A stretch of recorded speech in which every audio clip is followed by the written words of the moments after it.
Well, here we are again. Just a few months after Samsung launched its latest Galaxy S24 series, we're already knee-deep in rumors and speculation about the next flagship lineup, the Galaxy S26. But what's making headlines isn't just what new features the phones might bring, it's the question of when they'll be released. Some whispers are even suggesting an early launch, possibly get ahead of Apple's iPhone 17. And to be perfectly honest, that would be a massive mistake for Samsung.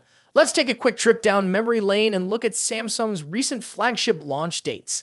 The Galaxy S25 is reportedly set to be announced on January 22 and hit stores by February 3. The S24 series was unveiled on January 17 and released just a week later on January 24. Before that, the Galaxy S23 was announced on February 1 and released on February 17. The S22, February 9 announcement, February 25 release. The S21 series launched on January 14 and was released January 29.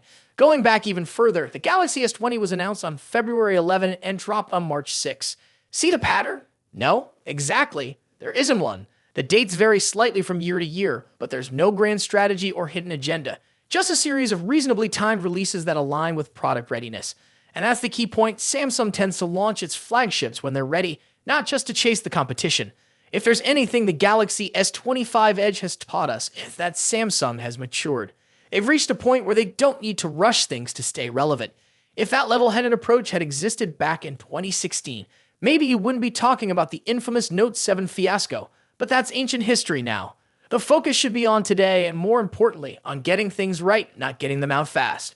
In many ways, the S25 Edge being delayed or reshuffled in the launch calendar might actually be a blessing in disguise for the upcoming Galaxy S26 lineup. It shows that Samsung isn't afraid to make tough decisions.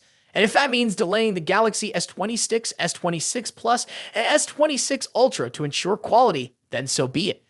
I don't think Samsung will hesitate for a second if they feel the S26 needs a few more weeks of polish. And honestly, that's what we should all want as consumers. Products that are fully ready, thoroughly tested, and built to deliver the best possible experience. If they need extra time, they should take it. There's no trophy for being first if you end up releasing a half-baked product. Now let's talk about the elephant in the room, the iPhone 17. Every year we hear the same thing. Samsung is moving up its launch to better compete with Apple. But history tells us otherwise. The S25 Ultra came out months after the iPhone 16 Pro Max. And guess what? It didn't collapse Samsung's sales.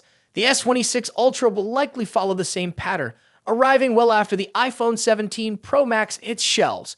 Samsung shouldn't obsess over what Apple is doing. Frankly, neither company is having a blockbuster year in terms of flagship sales.